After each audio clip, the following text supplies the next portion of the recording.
Why, hello there YouTube and welcome to a Who review, if you can call it that. I'm Davros and I'm a Whovian, and in this one I review the war between the land and the sea.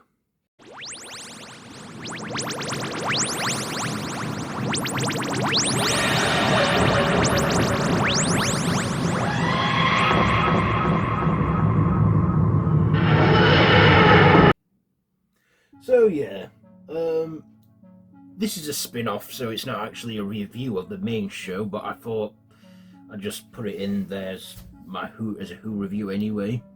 So yeah, in this I'm reviewing The War Between the Land and the Sea, the mini-series that was announced well over a year and a half ago, and they finally dropped it. So, it's a spin-off, 5 episodes each, and it's on BBC iPlayer. Apparently for the rest of the world it's not going to be available till 2026 on Disney Plus. But this is the last of the Disney deal that they're doing, because we all know how it kind of turned out. So, the summary. When a fearsome ancient species emerge from the ocean, dramatically revealing themselves to humanity, an international crisis is triggered with an entire population at risk. Units step in to take action as the land and the sea wage war. And in this, we see, a different breed, a different branch of sea devils, or these kinds prefer to be known as Homo Aqua, where, one character named Barclay, who doesn't really have that much of an important job at unit other than arranging taxes, he ends up on this mission in the Mediterranean by chance, and respectfully mourns one sea devil or Homo Aqua that is found, and he then, from that, he is then chosen by a sea devil or Homo Aqua ambassador to, they will only speak to Barclay as he respected them, and then he becomes the voice of reason for humanity. And these, Homo Aqua, they are wanting to take Earth back because of what humans have done to the oceans, polluting and stuff, and of course they throw everything back at them that they've thrown into the seas, and of course chaos unfolds, and units and the government and the army all bicker at one another whilst this crisis unfolds, and Barclay is the only one who can try to reason with them. And of course he talks with Salt, who is one of the Homo Aqua or Homo Amphibia, a amphibious kind of sea devil with a human-like face, and they, form a connection there, and they form a relationship. And of course, what breaks out is the war between the land and the sea. And is there a victory? Do anyone win? I can't tell you that. You gotta watch, because I'm being considerate here. It's not available worldwide yet.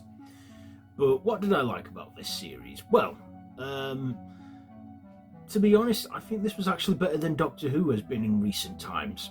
I think what made it work with the ratings is that it dropped on iPlayer and aired on the BBC at the same time in the evening, and it was on a Sunday evening where people are more likely to be in watching telly, prime time, and it was in the winter.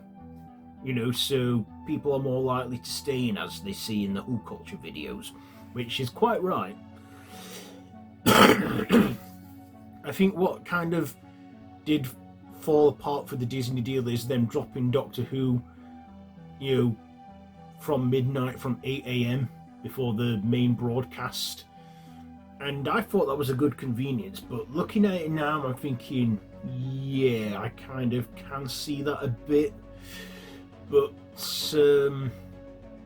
Doctor Who didn't need Disney's involvement. They didn't need the massive budget to start with. I think Doctor Who should go back to the way it was before, with a BBC TV budget and stuff. It worked before. But yeah, this was written by Russell T Davies and other writers. Russell T Davies also created this series. And I liked the visual effects, though. They were good. And of course, Russell Tovey and Gugu, what's her name? Gugu Mbatha-Raw. I can't pronounce her name, but she has been in the show before, like Russell Tovey, where she played Martha's sister Tish. And Russell Tovey, we all know him as Alonzo from the Voyage of the Damned 2007 Christmas special, but he was in the role of Barclay Perry DuPont, something like that. We also get the unit characters in there as well. We get Jemma Redgrave as Kate Lethbridge Stewart, and we get Ruth Madeley as Shirley Bingham, who we know from the main show have reoccurred. And Kate in it, she kind of goes off the deep end a bit, no pun intended, because she works constantly and gets stressed. Even we find out she has a bit of a relationship with the character of Christopher Indra, Captain Gorgeous. So we see that. We also see,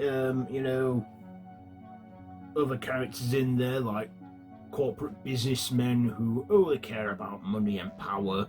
There's even a bit in one episode where they, descend to the seafloor, to the bottom of the Atlantic, to try and negotiate peace with the Homo Aqua. And like I say, there's 6 episodes. So first episode, Homo Aqua, where where it all unfolds. Then episode 2, the plastic apocalypse, where they throw every single plastic rubbish that we've thrown in the ocean back, even have the Titanic arrive at its destination over 100 years late, and not the way they intended. Then there's the third episode, The Deep, where they go down to negotiate, but of course one of them sets out an explosion because, like, some humans are so ignorant and backwards, they want to shoot first, ask questions later. Then there's The Witch of the Waterfall, where we see again the corrupt system twisting words, deep faking, making the Homo Aqua bad.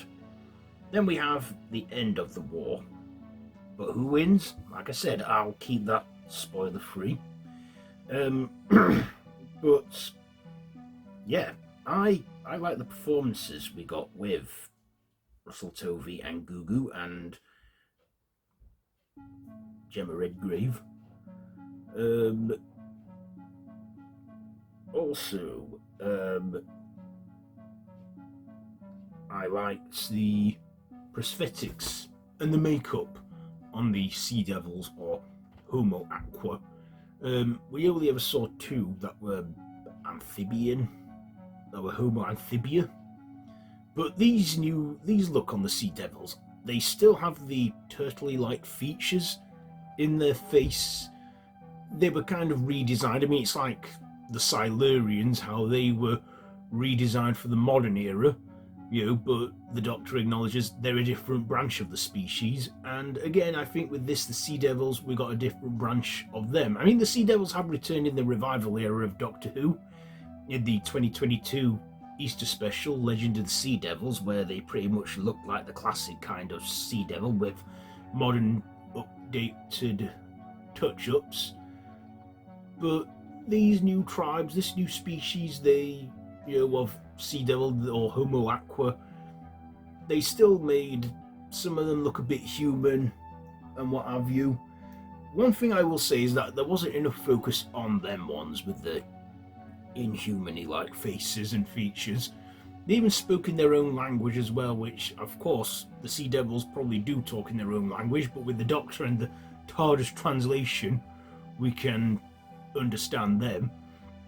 Of course, they didn't talk like this, like in the classic era. But yeah, good practical makeup effects on the Homo Aqua or Sea Devils. I don't know how I feel about Homo Aqua. I guess it's like when the Silurians were referred to as Homo Reptilia. It's kind of like that, Homo Aqua. I'm like, sure. And they do acknowledge that in mythology and superstition and that they call them Sea Devils. And, well, they still are Sea Devils. Of course, this isn't the last we've seen of them, because we know in the far future, in 2084, in the serial Warriors of the Deep, the Doctor encounters, Silurians and Sea Devils once again, which is like the conclusion of that trilogy of serials Beneath the Surface, which are the Silurians, the Sea Devils, and Warriors of the Deep, with John Pertwee's Doctor and Peter Davison's. But this series, yeah, there were some moments in there, like the episode The Deep, kind of felt a bit filler because a lot of that focused on them making their way down to the bottom of the ocean. And when they got there, there was some good sceneries there. And like I said, I love the connection that was made between, Barclay and Salt. And the ending, kind of reminded me of a film that I've seen before with Tom Hanks and Daryl Hannah. Can't think what it is.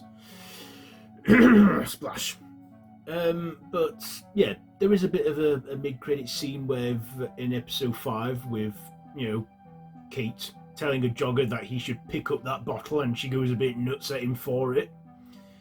But yeah, the war between the land and sea, like I say, probably one of the best things to come out of this Disney deal.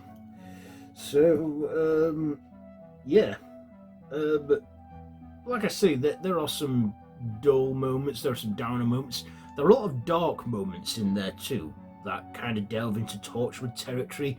There is the odd curse word that you hear in this, but only like PG-13 kind of cursing, because it was still on before Watershed, 9 o'clock.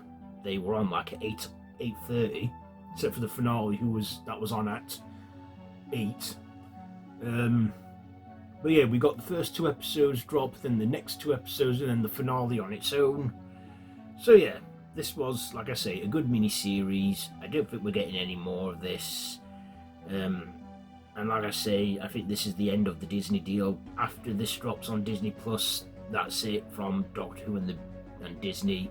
Like I say, not that it's needed, this deal, but yeah, a little bit of improvement from the main show, I guess. But ratings, let's get to them. So performances, I will give them a 10, the writing a 9, and the visuals an 8, and my personal, I'll give it an 8. Yeah, so yeah, there you go. There is my review for that one. Have you seen it? Let me know what you think down below in the comments, and if you like this video, be sure to give it a big thumbs up, share with your friends, and feel free to subscribe to the channel if you haven't already, and to hit that notification bell. All of my social media links are linked down below in the description, so you can check all that out.